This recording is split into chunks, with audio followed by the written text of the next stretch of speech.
Hello everyone, welcome back. So students, आज के इस वीडियो में हम डिस्कस करेंगे electric flux. So students, electric flux क्या होता है? सो एक लैटिन वर्ड है, इसका मीनिंग होता है total number of electric field lines passing through any surface normally. Okay, so it is the total number of lines passing through any surface, passing through any surface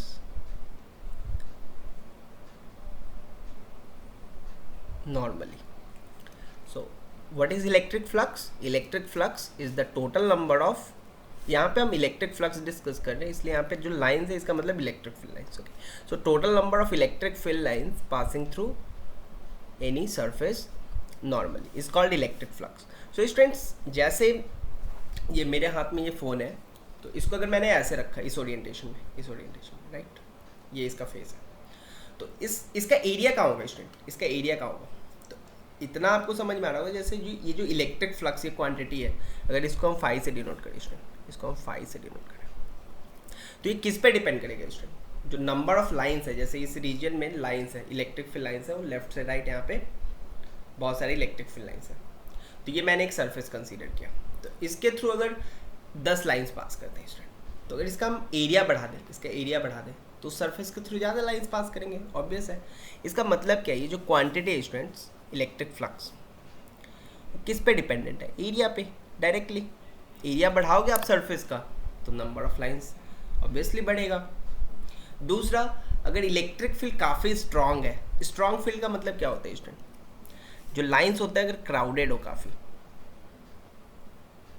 crowded हो, crowded मतलब होता है strong field,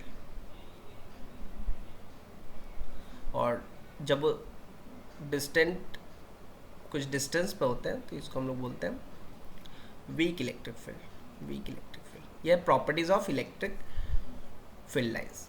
okay, तो अगर काफ़ी strong field हो तो lines pass होंगे, तो उस केस में इस सरफेस के थ्रू नंबर ऑफ लाइंस ज़्यादा हो जाएगा, तो it is also proportional to E. तो यहाँ से हम लोग क्या लिख सकते हो कंबाइन करके? Phi is directly proportional to E A. एक कांस्टेंट आएगा जब हम इक्वल में कन्वर्ट करेंगे, बट उसको हम 1 ले सकते हैं।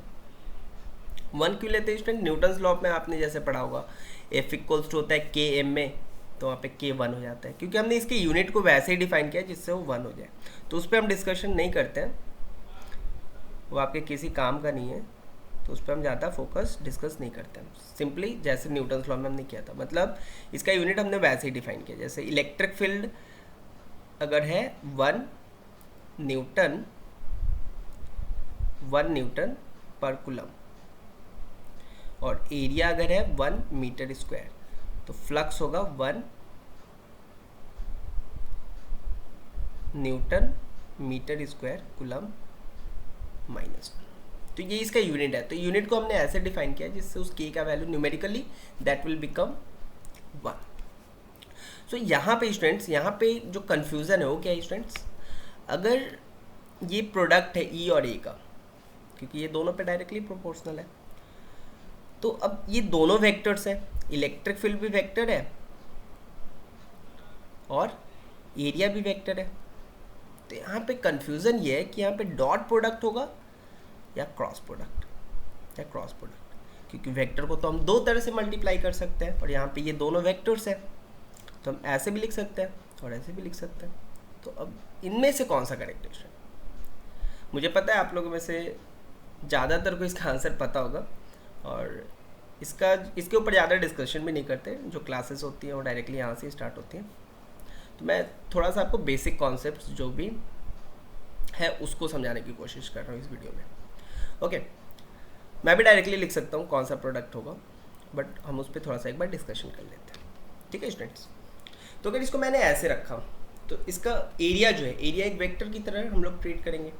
तो इस फेस का डायरेक्शन क्या है? तो एरिया का डायरेक्शन हम लोग कहाँ लेते हैं student? Perpendicular to the surface. कोई भी सरफेस का एरिया अगर आपको फाइंड करना है तो उसके परपेंडिकुलर डायरेक्शन में होता है उसका एरिया। तो इसका एरिया क्या है? इस डायरेक्शन में, और इलेक्ट्रिक फील्ड इस फेस के लिए कहाँ एंटर हो रहा है? इधर। तो एरिया और इलेक्ट्रिक फील्ड के बीच में एंगल कितना हो गया? 180। तो 180 पे देख रहे हैं हम कि सबसे ज़्यादा लाइन पास करेगा।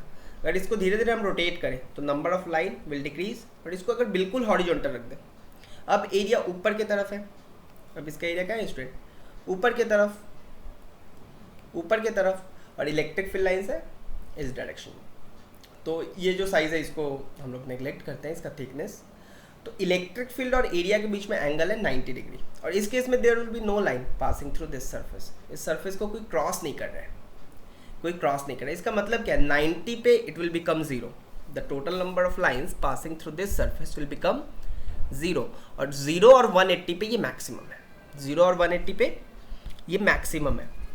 तो जो डॉट प्रोडक्ट होता है उसका डेफिनेशन आप सबको पता होगा, ये होता है ये कॉस थीटा और ये होता है ये साइन थीटा। यहाँ पे एक वेक्टर भी आता है डायरेक्शन के लिए, उसको अभी मैग्नीट्यूड इतना होता है, राइट।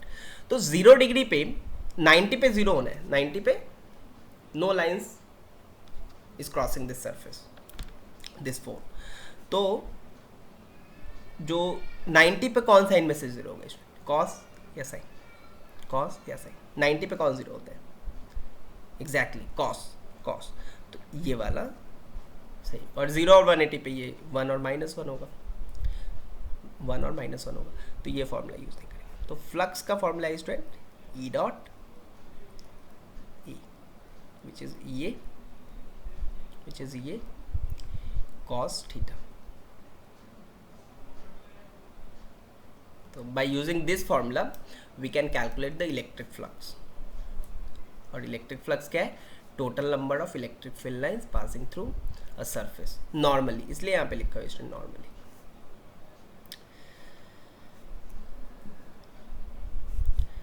ठीक है, सो इसका यूनिट क्या होगा, यूनिट यहाँ पे ऑलरेडी मैंने मेंशन कर दिया। यूनिट हो गया electric field is newton per coulomb, और ये हो गया metre square, so newton metre square coulomb -1।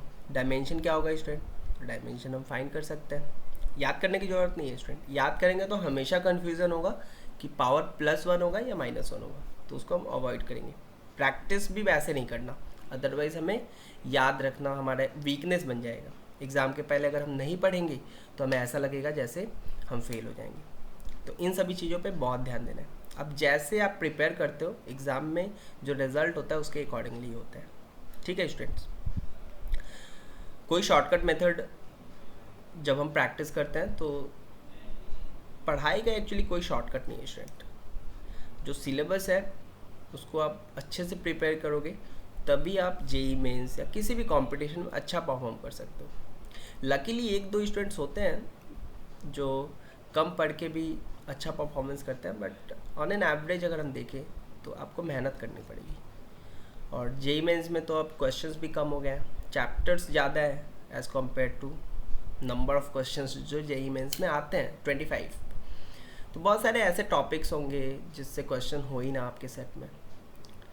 तो जितना कम नंबर ऑफ क्वेश्चन होता है उतना जो लेवल ऑफ प्रिपरेशन होता है उतना ज़्यादा अच्छा चाहिए होता है आपको। मतलब सारे टॉपिक्स हम इम्पॉर्टेंट टॉपिक्स नहीं बता सकते कि आप ये पढ़ लो इससे क्वेश्चन आ जाएंगे। हो सकता है किसी एक सेट में आ जाए बाय लक, बट दूसरे सेट में हो सकता है कि उसके बिल्कुल अपोजिट पेपर है। ठीक है स्टूडेंट्स, तो प्रिपरेशन आप बहुत अच्छे से करिए, हर एक चीज़ जानना जरूरी है। अब जैसे ये जो पॉइंट्स मैंने बताया ये एग्ज़ाम में इससे क्वेश्चंस तो नहीं आएंगे, बट चीज़ों को याद रखने में, चीज़ों को समझने में होता क्या है, चीज़ों को समझने से हम किसी भी सब्जेक्ट को, किसी भी टॉपिक को बहुत दिन तक याद रख सकते हैं और फिर एग्ज़ाम में भी अच्छा परफॉर्म कर सकते हैं।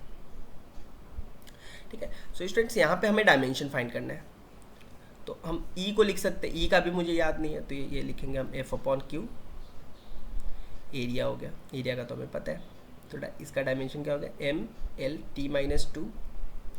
चार्ज का dimension student right current into time, so AT, और एरिया का हो गया L2। और ट्रिगोनोमेट्रिकल फंक्शंस का कोई डायमेंशन यूनिट नहीं होता, दे आर जस्ट नंबर्स। तो इसका डायमेंशन क्या होगा स्टूडेंट ML3 T-3 A-1 सो इस वीडियो में बस इतना ही। नेक्स्ट वीडियो में हम डिस्कस करेंगे इससे रिलेटेड प्रॉब्लम्स। Okay, bye.